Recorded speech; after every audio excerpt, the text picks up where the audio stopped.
You got to have your sacred space. You got to have your sacred time.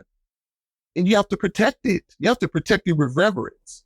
You got to have emotional boundaries. So this goes both ways, even with racial battle fatigue, right? Because we're dealing with this stuff at work and then we come at home. This is supposed to be sacred space.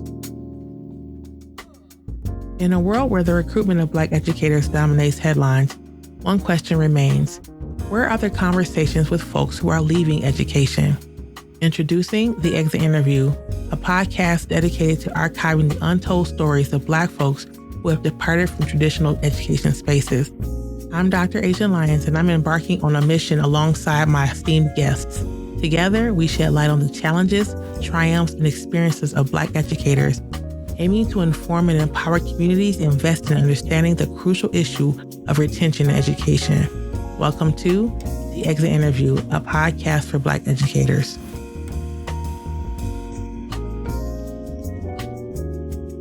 Welcome back to The Exit Interview, a podcast for Black educators with your host, me, Dr. Asia. This is recording number 2. I've been trying to get Jason Shankle's podcast recorded for a while now. Jason and I have known each other for a long time. His podcast episode, the last one, is gone to the ethers. The ancestors took it up. So we're back to record this episode again months later. Jason, thank you for coming on the show. Right on. Thank you for having me. Yeah, of course. So you are definitely a different guest than we normally have on the show. And I brought you on because of your work as a therapist, because of your research on racial battle fatigue, and we'll get into all of that. But we want to start off hearing a little bit about yourself. Tell us about you, your education journey. Tell us about your time here in Denver, all the things. Okay. All right. I'm Jason Shankle. I'm from Denver, the Parkhill area. Education-wise, interesting journey. I started off at an HBCU for 1 year, Texas College, transferred to Sam Houston State at PWI, and then got my bachelor's in marketing and criminal justice, then came back, went to Regis University, got my master's in psychology, and now I'm finishing up my doctorate at the University of Denver in higher education in that final phase right before oral defense, because I've had to take breaks, family first. But yeah, then I'm pretty sure I guess I could jump into it now. Kind of like my topic, my dissertation on destigmatizing Black male therapists through the lens of racial battle fatigue. Yeah. Go ahead, just jump into it. Tell us about it. Yeah. So it's interesting. My higher education journey is pretty interesting because, as you know, Regis is a Jesuit university, and then going back to a private PWI university. I taught psychology for 5 years and business as well. Have my private practice. This is the 8th year I'm currently here. One of the main reasons I chose that topic is just, because of my walk. I used to actually be a graduate assistant there as student support coordinator and over the National Penn Hellenic Council. And it's like 1940 on a lot of these campuses. Tell us about that. It's like 1940, when you go into these classrooms and the gross attention to the lack of cultural competency. I find that so interesting because the culture of the land, you don't have to, this is the thing, there's a language of the land and there's a culture of the land. But when you get on these campuses and they have such gruesome history to it, like Sam Houston, he was a nasty bastard. He was a nasty devil. He was known for raping children and all types of stuff, but all of this stuff, and Houston is named after Sam Houston. It's just really, really interesting that the history that chases a lot of these places, and even with the history of DU and what they contributed to the Trail of Tears. It is grotesque. With being on these campuses, it feels like it's 1940. I know that if there's some Black educators tuning in that teachers on these campuses or students on these campuses, you know exactly what I'm talking about. You get there and there's this, what the psychology term we like to say is cognitive dissonance. I think that's too nice. It's called selective ignorance. I call that selective ignorance. Just because you're sitting around in your white privilege, you're just going, oh, well, it's all right. It's just like, what makes that all right? How come that's not illness? How come that's not, And then we have all these DEI committees, and the lack of intentionality of not having Black faces or colored people leading those. And the fact that, a lot of these committees, it's like they just go, well, how come I can't be involved? It's like energetic assault. There's just some places that it's just like you should keep your nose out of, right? And if you really want to help, because, you got this empathy in your heart, put your money where your mouth is. Put your money where your mouth is. Fund these programs. There's numerous students that are going, man, how come we don't have classes that's talking about racial battle fatigue? How come we don't have resources that, man, when I need a Black male therapist or a Black female therapist, every time I go to the university, it's just Becky sitting there. She's just going, I get it. And they just go, well, she's a hippie. At least she smokes. Yeah. You know what I mean? Yeah. So it's really interesting that you talk about counselors and therapists on campuses and the lack of diversity and people really begging for Black, female, and male therapists on college campuses. And so the lack of diversity, as we know, is everywhere. And all Black folks don't necessarily want to or can go to an HBCU. And so folks love to say, like, just go to so-and-so, just go to such and such. And that's not for everybody. I want to back up a little bit. And I need you to talk about this term you just used, energetic assault. Can you talk about that a little bit? That's on my recipe book. I've sat on many, many committees. And what I'm really meaning by that is it's literally like, know your audience. Like if we're in this room talking about Black issues and you're a white person that wants to sit on the committee because you want to just hear what's going on, it's just like, that is violating the sacred space. It's violating the sacred space. I call it energetic assault. Seriously, because that's the thing. Even when individuals' presence in there, it creates this energy. Because this is the thing. What if your very presence is that very trigger as to why they're there in the first place? Yeah. Why does that have to be pointed out?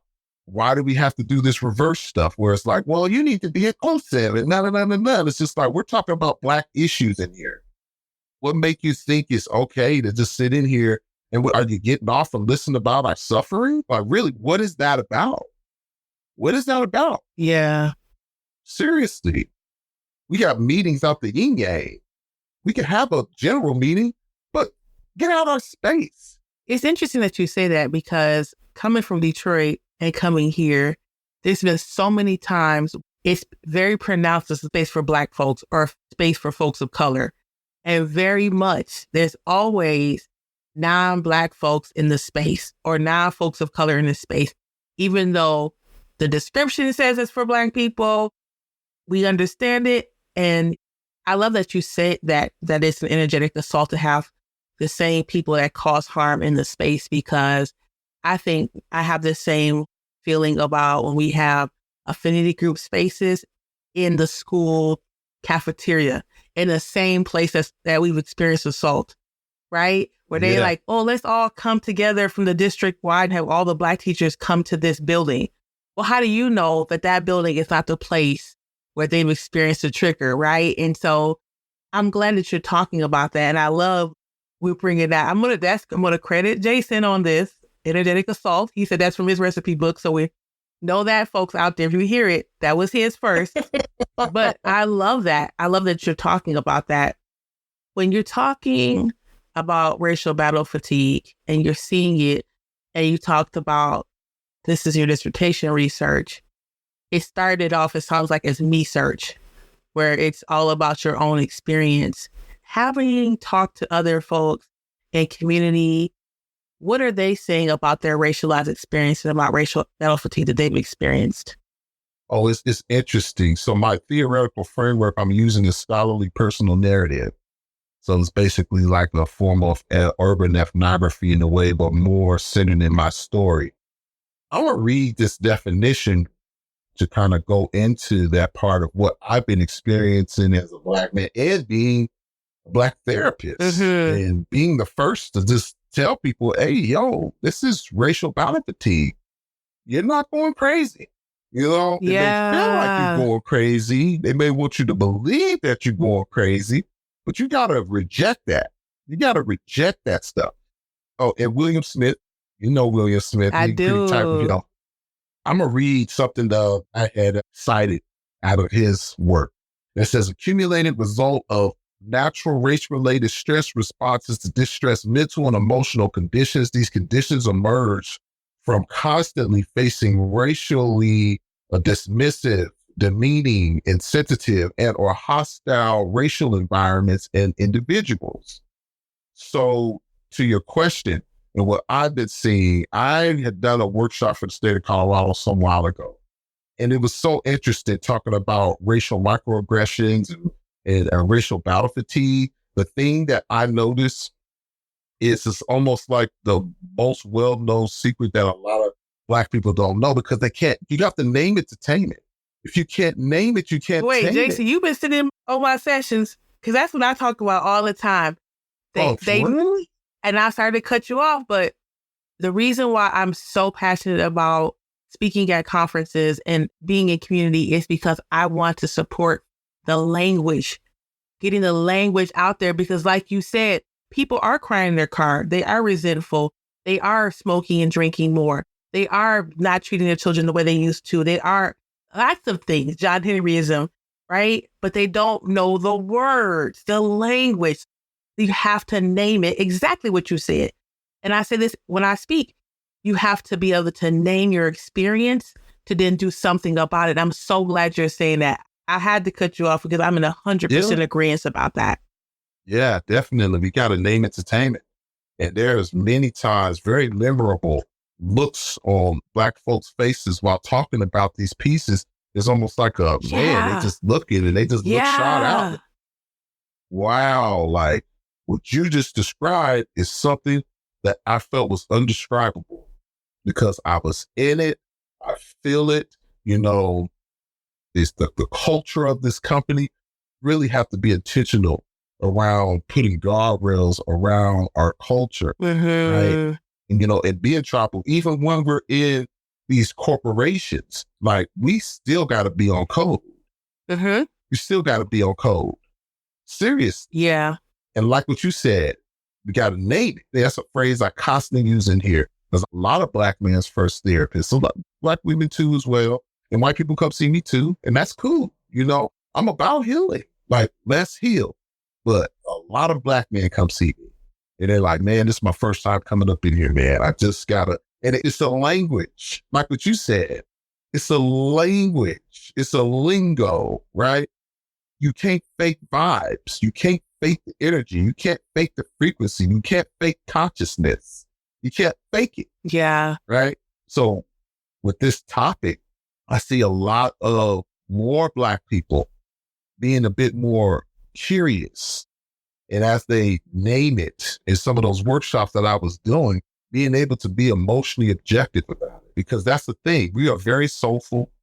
And we're the most soulful people walking around here. Yeah. Everybody want to be Black, so it's time to be Black. Everybody walking around hip-hop out and all of this other stuff. And, you know, culture vulturing. That's what I call it, culture vulturing, right?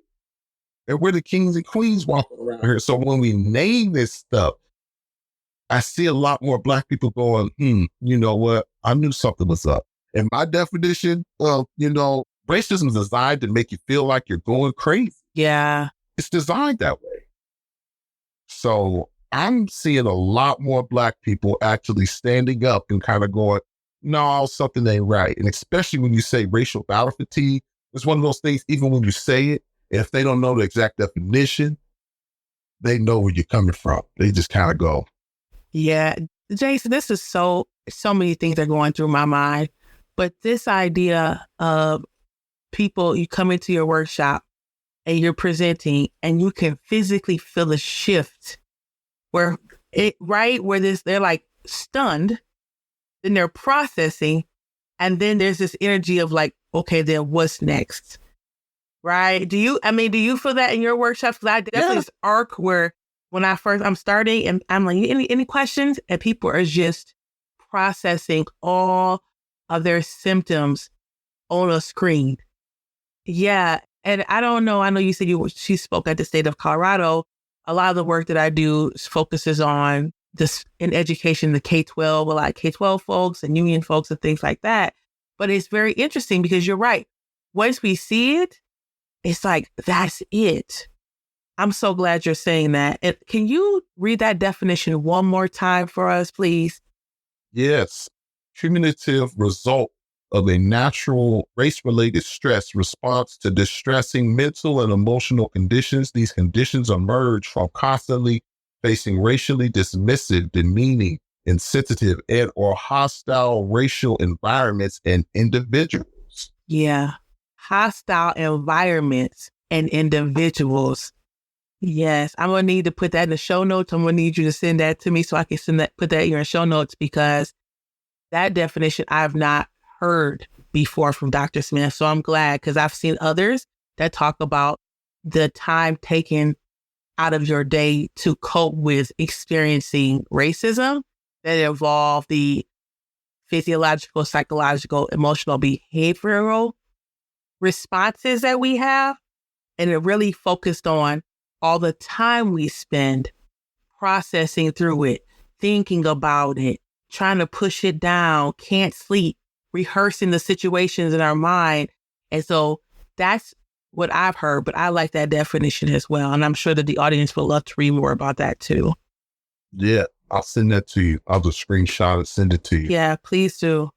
So that being said, and we brought you on because of your skills as a therapist, can you tell us what are some ways that you, like, strategies that folks can use beyond therapy? Because therapy is number one, folks. Let's just hear that.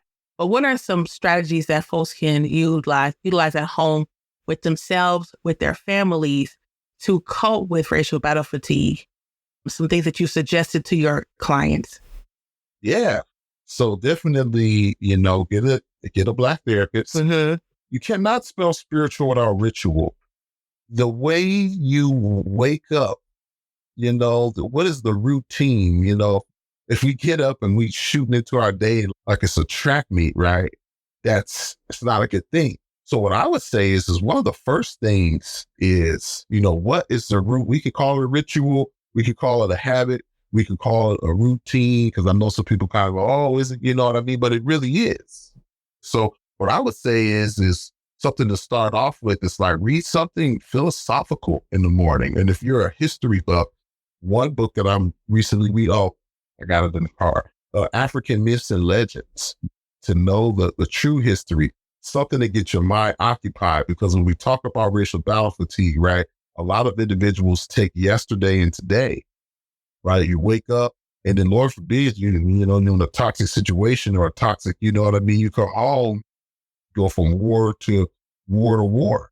Mm-hmm. It's like, that's not, you know what I mean? So really, you got to have your sacred space. You got to have your sacred time, and you have to protect it. You have to protect it with reverence. You got to have emotional boundaries. So this goes both ways, even with racial battle fatigue, right? Because we're dealing with this stuff at work, and then we come at home. This is supposed to be sacred space. I would also suggest like a prompt journal, that will prompt you to write something. Like one book that I'm looking at that I'm using right now is called For Empath and Healers. I don't know if this is going to be live, but if, people start buying that, she should be flooding me, plugging me or something. But anyway, no. I cannot with you. He needs you to break him off with his coins. Come on now. Who's the author? Actually, it's from it's a company called 21 Exercises. Okay. So it's not a specific person. They roll out different ones.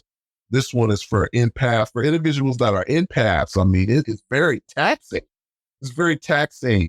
You got to be able to do your cleanses. So, and also something that is not talked about as much, fragrances, right? A lot of people kind of go, man, get your mind right, you know what I mean? But it's just like, get your environment right. Get your vibration right. And one of my mottos is, when midnight hit, yesterday so long ago, every day is a new life. So you got to be able to foster things that are just for your spirit that you don't compromise on. Yes, there's some things you should not compromise on. For real. Talk more about the fragrances. Oh, yeah. So frankincense, myrrh, santos wood, sage, candles, even non-scented candles, lavender, right? Setting the environment. I mean, all of this stuff matters because what? You hear it all the time. Well, I don't have time. I don't have time. Well, it's always been 24 hours in a day. You're not making time, right? You're not making time. I get it. There's stuff that Making time for your healing. and that's the thing you can't compromise on, for real. Maybe you have to put it on D&D in the morning if you know that some people call it and they're energy vampires. You know what I mean? You got to take care of your emotional equity in your life. You got to look at your relationships because you got to be able to protect that. And it's an emotional equity. It's like having a board and everybody wants to say something, but everybody doesn't have voting power. Right. If you came here to just eat chips and drink pop or whatever you want to do, and you don't have any voting rights, you're wasting your own time. That's how I view your emotional equity board, right? You got people that's in your life. You got your kids, you got your spouse, and when you go to work, that thing should be like a subset committee, right? Where you go, I go to work, I get the job done. I demand respect, right? I know my worth. And by the way, when I get up in the morning, it's about me. First things first, me first, right? Well, put God first, yeah. But this is the thing, this is how I feel. God dwells in me as me. So when I put myself first, I am putting God first. I'm one and the same. I can't convert. I'm already a God. I'm not saying that to be humorous or anything like that. This is my walk. So whenever I'm putting myself first, I am putting God first because God's in me and I am God in my life. So we got to be able to prioritize our emotional equity because we can sit here and talk about coping tools or when you go into work and, oh man, I could try to avoid and all this other stuff. But if you got your energetic armor on, what can they really do? Yeah. What can they really do? And document every damn thing just in case it gets to that point. But that's the thing. That's why the rituals or the routines that you wake up with is just as important as your coping tools. That's why I'm saying ritual piece, because a lot of people, we have a lot of reactionary healing, like some shit got to fall. And it said, oh, I need to get a book. You should have been doing that. What you mean? So you got to go through a crazy breakup to start asking yourself, do I even know what love means? Now you want to pick up All About Love by Bell Hooks? Stop this reactionary healing stuff, right? Healing requires maintenance. It requires it. A lot of people go, oh, I'm healed. I'm never going to. Hey, every day is new. Every day is different at some point. So that's why I'm really, really echoing the importance of the rituals or routines or habits that you do when you wake up in the morning. I want to pause you for a second. I find it so fascinating that when Dr. Smith came on the podcast, this had been 2 years ago, he essentially named exactly what you're naming. And when I talked in community about what he suggested, I have to point out to folks, and I'll point out to the audience now, that Jason is not telling you to go into your job and change the minds and hearts of people at your job. Thank you. Dr. Smith said this. Jason's saying the same thing. This is very much about you and about what you need for self. And it's not start a book club, start a committee, start a this and a that, and burn yourself up to try to convince people to see you as human. I had to pause you to say that because I think that so many people, Dr. Smith talked about picking your battles. So many people want to hurry up and hammer down everything at the expense of their mental health, their families, their emotional, and all the things. And so if you did not hear that episode, go back and listen to it. But Jason's saying the exact same thing. Get a Black therapist, rituals in the morning, journal prompting. Me first is God first. Smells and fragrances. And I have to say, my husband was going to Jason for a long time for therapy. He always come back with a few incense. I'm like, oh, Jason gave you some incense again, right? So like the smell, right? So basically having your space as a place of comfort and Black consciousness, looking at your relationships and evaluating your relationships. And I love this.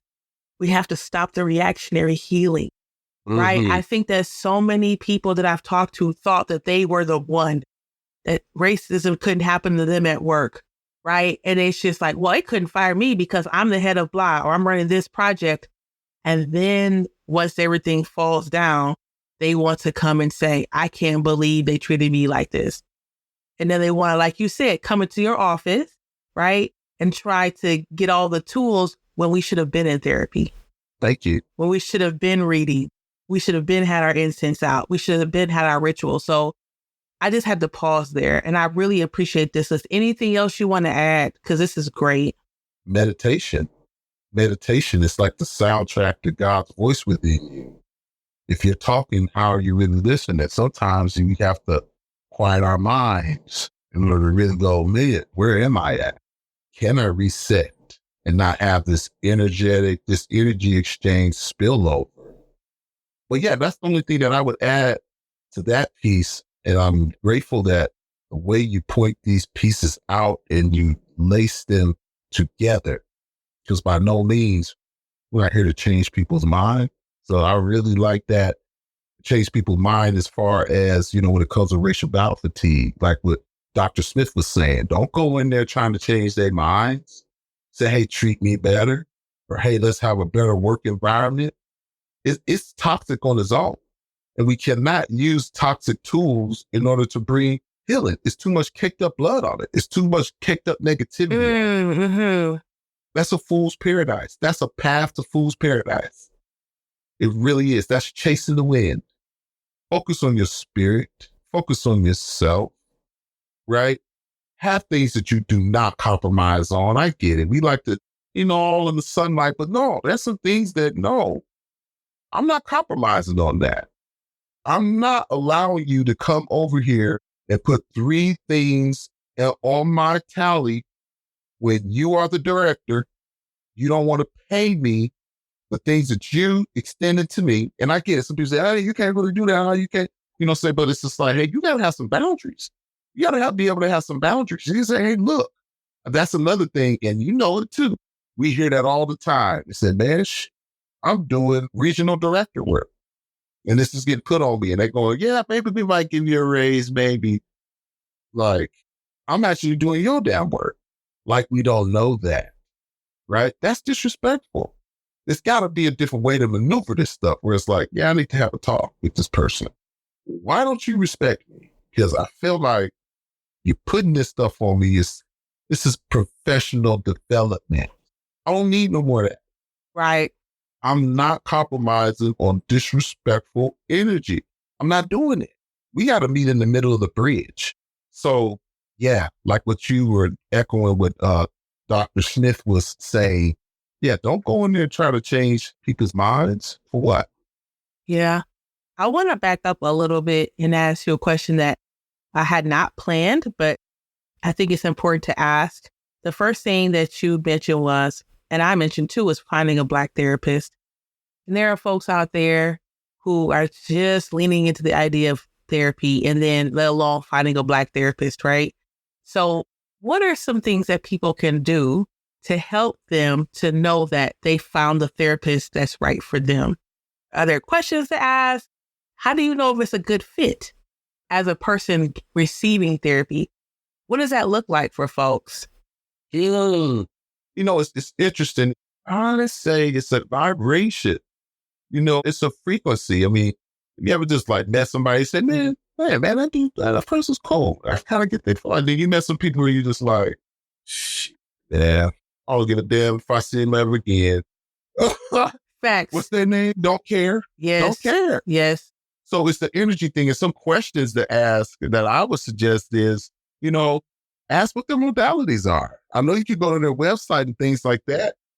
Ask that. Ask those questions. And then also do your research, and this is the thing, you can tell a lot for how a person answers a question, right? Or another question that is a very good one to ask is what is your philosophy towards that you use in therapy? Or what's your go-to modality type of piece, go into that because, asking the therapist that, you'll be able to see kind of like, oh, this is some of my strategy. This is kind of where I'm going about this type of piece. But it's really an energetic thing. It really is because it's that connection piece. It really is. I mean, it really does matter. So that's one thing that I would say, do your research as you're doing that, right? And then also if somebody referred you, and they say, hey man, hey, you need to go see a therapist, and you might already know why. Just like I'm shot out all the time. Mm-hmm.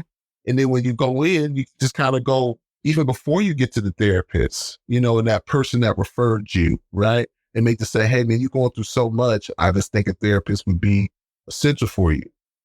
Ask that person that referred you, what has therapy done? How some therapy has helped you over the years? Because typically, if somebody is not for therapy, I mean, they probably ain't handing out therapist referrals, right? And that'll be a way to build some rapport there to kind of go, man, because sometimes we got to get sick and tired of being tired. Yeah. In that coup de grace, man, it came where they just said, yep, I broke up with this lady.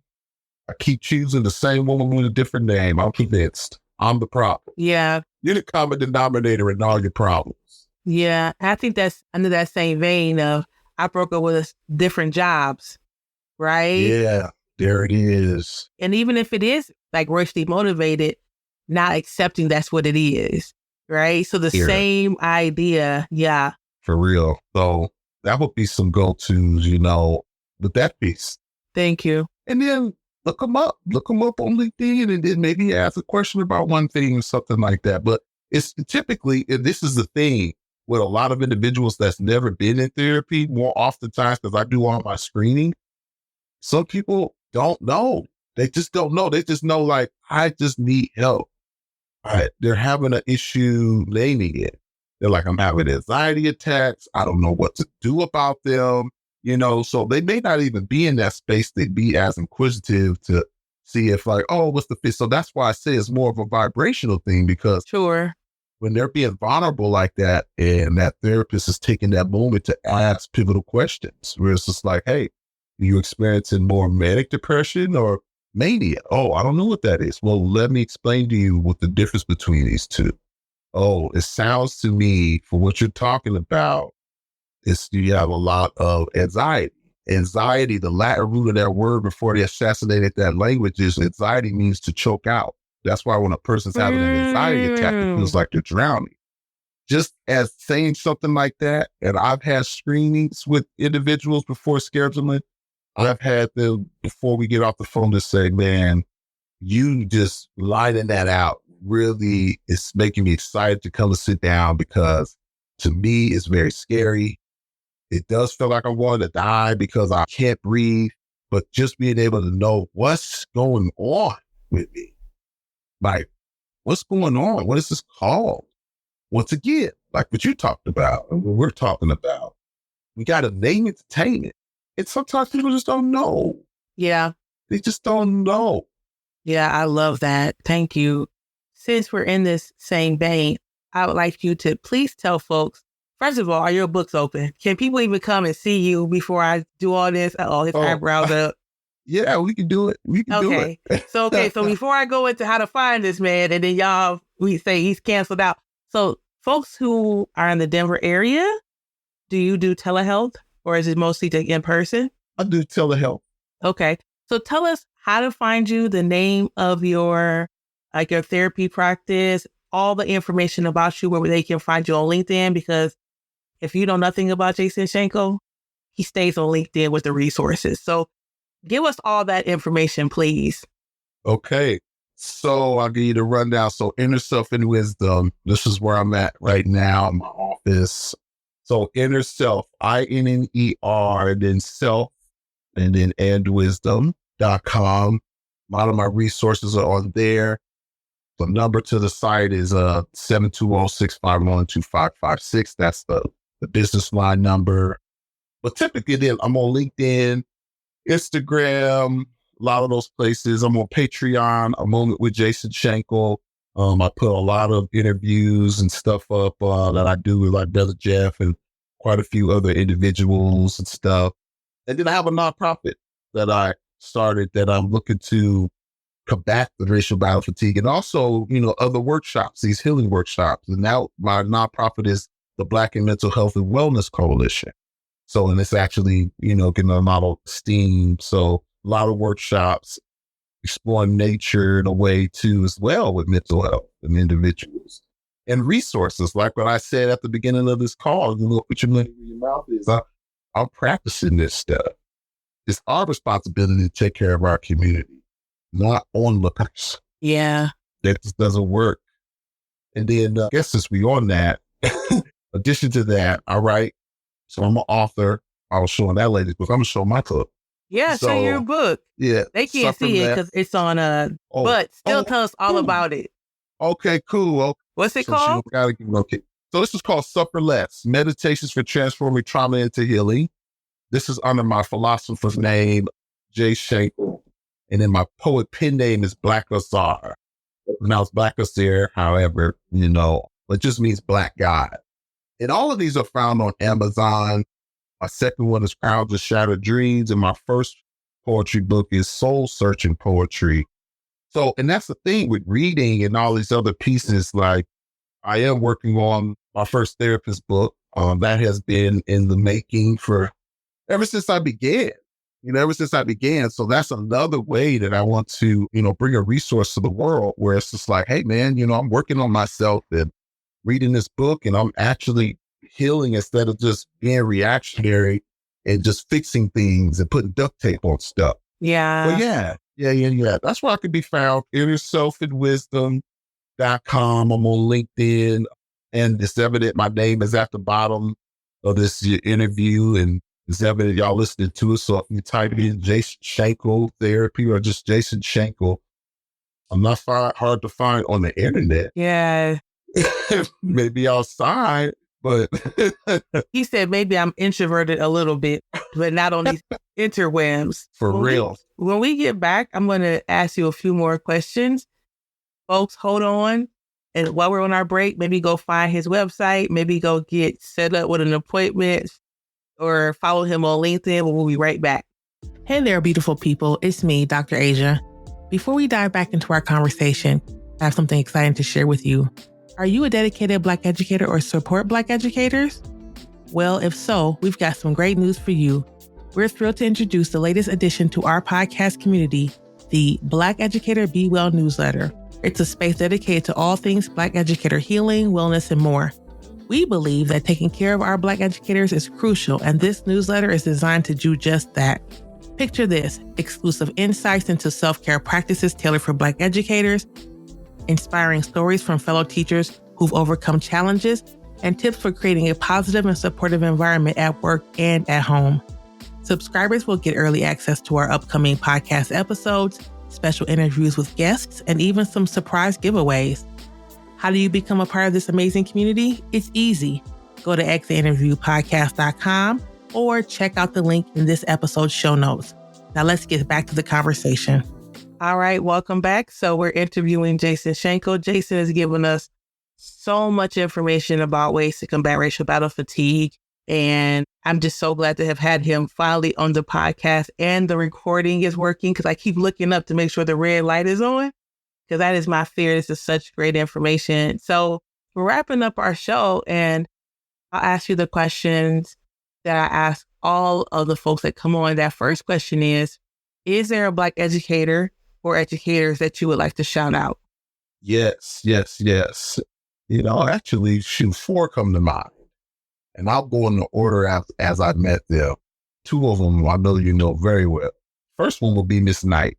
That was one of my high school African-American teachers. She taught African-American history, and I was her assistant in there.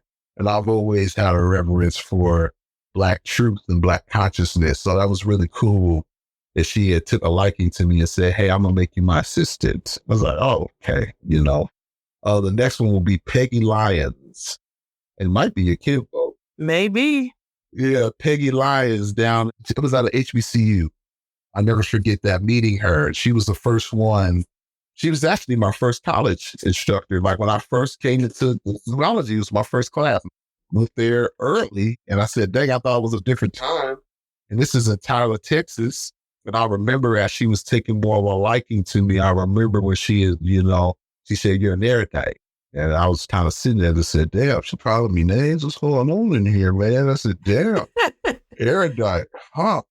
Okay, I don't know what that is. I hope it's good." What erudite means is someone that pursues knowledge with reverence, right?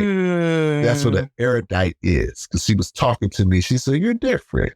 You're different. I can tell the way you answer questions is different." So Peggy Lyons, I've never forgot that word. The minute she told me that word, and at first I said, "Yeah." I said, "Wow, man, she assaulting me. What's going on? I don't know what's happening right now." Yeah, that's but, real. I'm like, whoa. Then the next two, Dr. Tuitt, Dr. Frank Tuitt. Man, so much respect for that man. And yeah, the work that he has done in me designing the Black Male Initiative Summit, doing the curriculum and things like that, that's where I met Dr. Frank Tuitt. And he was the one that approached me and said, "Have you thought about getting a doctorate? Have you thought about it?" I said, "No, not really." He said, "Man, you should think about it. There's resource stuff here and this great work that you're doing. So Dr. Frank Tuitt, yeah, solid dude. And then solid. The last person I will mention is Dr. William Cross. That's my guy as well with Dr. Tuitt. I had met Dr. Cross during some of the curriculum designing and development as well. So, by the second year, he had come in. And the first year, it was just awesome. And, my background is psychology. So, and they brought him in. They said, "Man, you got to take a look at this guy. You got to see what this dude's designing and present. You got to take a look at this."